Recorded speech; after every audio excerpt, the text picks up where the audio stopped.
It's time for the Bison Beat with KSJB Sports Director Kyle Dean and voice of the Bison, Jeff Culhane. Brought to you by First Class Aviation Maintenance and Flight School and FTC of Lisbon, North Dakota. Now, here's Kyle Dean and Jeff Culhane. All right, once again, it's a beautiful day in North Dakota. That's if you like the fall weather. I'm Kyle Dean here today on AM 600 KSJB and online at ksjbam.com. You're listening to the Bison Beat, and through the power of telephone, we are talking to voice of the Bison. It's Mr. Jeff Culhane. How are you doing today, Jeff?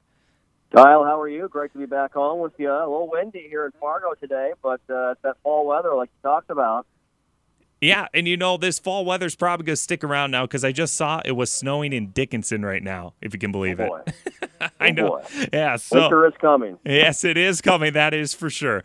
Well, I hope you're having a great day here today, Jeff, and we have a lot to get to. First thing, let's recap a little bit about that win versus Illinois State. Now, it was a pretty lopsided game, but still a very great showing by the NDSU Bison.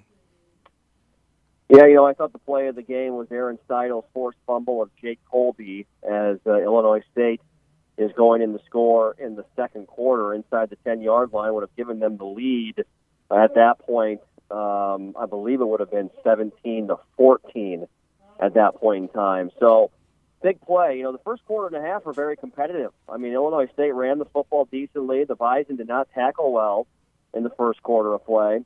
But I think that turnover and then the ensuing touchdown on 3 plays, 2 long pass plays from Easton Stick to Chase Morlock and then Stick to Lance Dunn really took the wind out of the sails of Illinois State. And you couple that with the fact the Bison hold defensively and then are able to find Nate Jensen for his first career touchdown grab to put NDSU up 28-10 at the end of the first half and then get the ball to start the second half. I think Illinois State at that point had really cashed it in, and they're a team right now that's trying to put all the pieces together. They've got talent, but they're struggling a little bit. So it was an impressive day by the Bison, an impressive day by Easton Stick, and I thought the lines of scrimmage after the first quarter and a half were dominated by North Dakota State. And now, of course, we had some people filling in for defense since Nick DeLuca is out. How did they fare for this matchup? Well, I think Matt Plank did what he was expected to do. I think Matt's going to be fine. Obviously, whenever you lose a guy like Nick, there's a drop-off, but I feel good for Matt. Matt's been waiting for this for 4 years, and he's been taking the reps, doing everything all the starters have done. I mean, working out every day, lifting, the film sessions, the study sessions, taking every rep of practice. I'm happy for Matt Plank. He's persevered. He's waited his turn, and now he's got it. I think MJ Stump and Pierre G. Tucker played very well in this game. I thought they raised their levels a little bit to help Plank out on the edges to make his first start a little bit more easier, maybe a little bit more relaxed for him. And then I think, in the secondary, Dom Davis made his first career start at the nickelback, and he played a lot. He really did. He played a lot, and for the most part did pretty well, and he's going to be a good player here for a number of years to come. And one more guy I thought we need to talk about is Garrett Malmstrom at fullback. In the absence of Brock Robbins, the young man from Burgess, Minnesota, Garrett played a lot of snaps in that game, and for the most part, I think did very well in his first career appearance in place of the injured Robbins. So the mentality is always next man up, as it has been with some significant injuries that NDSU has suffered in the past, and it's no different with this team this time around. And, Coach Kleiman and his coaching staff must be very proud then for how these players have stepped up here for the last couple of years. We've always kind of been in this situation for the NDSU Bison, but he's doing a great job, and I bet he feels great. Oh, I think Coach Kleiman is very happy with his guys. I think that's probably, I don't want to say the most happy he's been, but I think this was the most workmanlike performance of the season that his group has thrown out there. So, coaching staff is doing a fantastic job right now. I think everyone realizes this team is not a finished product, but they could very easily be 1-3 and not 4-0. And that's what NDSU football does. They find ways to win games and do whatever they have to do to get it done, and that's the sign of a dynasty program. And I think you put it best, the cardiac bison, right? Oh, man, I tell you what, Kyle, it was nice to put the blood pressure meds away for at least 7 more days. So That was, I think, Coach Kleiman and the players for that. We were taking those like Skittles during the entire month of September. That's for sure. Well, now this was, of course, a conference matchup. How did the rest of the FCS break down then, since conference play has officially started? Well, I think in the Valley, the surprise, there were two surprises in the Valley last weekend. The way that South Dakota State beat Western Illinois, and Missouri State, who the Bison played Saturday, the way they beat up Indiana State in the second half. Missouri State is probably a year ahead of schedule with the culture change and the takeover with second-year head coach Dave Steckel, coming off of a 1-10 season last year. They're 3-1 right now and win a game on the road in Valley Conference play for the first time since 2013. So they're a much improved football team who won on the road at Indiana State, the same team that beat Illinois State the week prior. And then in Brookings, South Dakota State was able to put up 45 unanswered points against previously unbeaten Western Illinois. So I would say those are the two surprises that I take away from Valley play last weekend. So once again, the conference play started. Still a lot of season left. And what are some of the games that the Bison will have to watch out for, since some of these teams could get hot at the same time? I know we have a game coming up here this Saturday versus Missouri State, but who else do you think that could be an interesting matchup for the Bison? Well, I think the way I look at the Valley, I think it's tiered in a few different ways. I think Northern Iowa is right there. That game October 29th is going to be a big one. I think the game versus South Dakota State next weekend is going to be big. I think that'll be a great game. The Jackrabbits throw the football very well. If there's one weakness, I don't know if I would call it a weakness, but one area that the Bison have had some issues is in the secondary, defending the pass. So that's an interesting matchup. I think the game with Youngstown State here November 5th is also a very interesting matchup because they feel like they gave one away last year in Youngstown. So those are some of the games I look at for this team moving forward.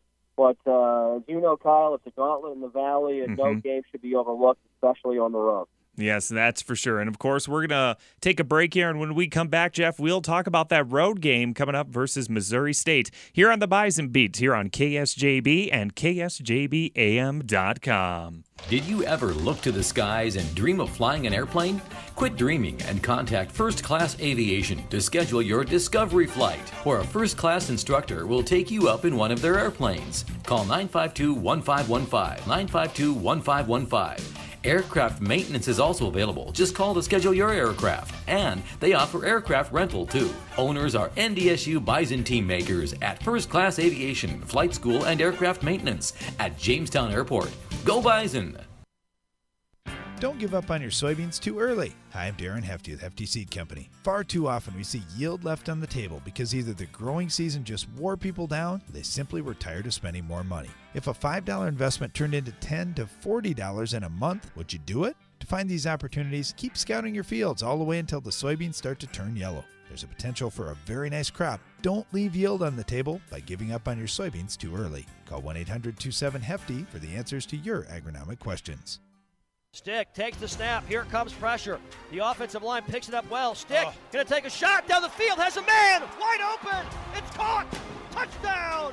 Nate Jensen. After a solid win to open up conference play, the Bison of North Dakota State back on the road to take on Missouri State. Hi, this is Jeff Culhane. Join me and our entire network broadcast team Saturday as North Dakota State battles the upset-minded Bears of Missouri State. Pre-game coverage begins at 1:30 right here on the Peterson Farm Seed Bison Radio Network. NDSU Bison football on AM 600 KSJB and KSJBAM.com.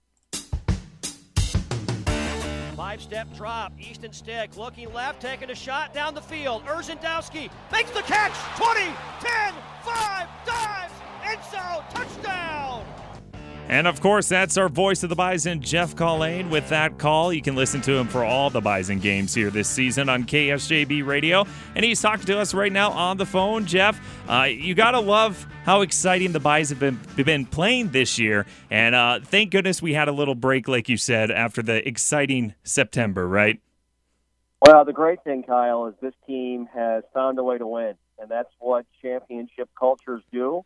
That's what great programs do. They win the close games. And, It's interesting. The Bleacher Report was up here last week doing a story on North Dakota State and also on Bison Nation and the culture that is North Dakota State football. And the author of that article, Lars Anderson, made a great point about teams that find ways to win and have that winning culture. They just do, and it's literally a yard here, a yard there. And he brought up the Louisville-Clemson game from last Saturday down in Death Valley, where Louisville, 4th and 12, the wide receiver he caught his pass on 4th and 12 and went to try and get the first down and simply ran out of bounds a yard ahead of the chain, and the game was over. And it's plays like that, a yard here, a yard there, that decides whether or not you're a national champion.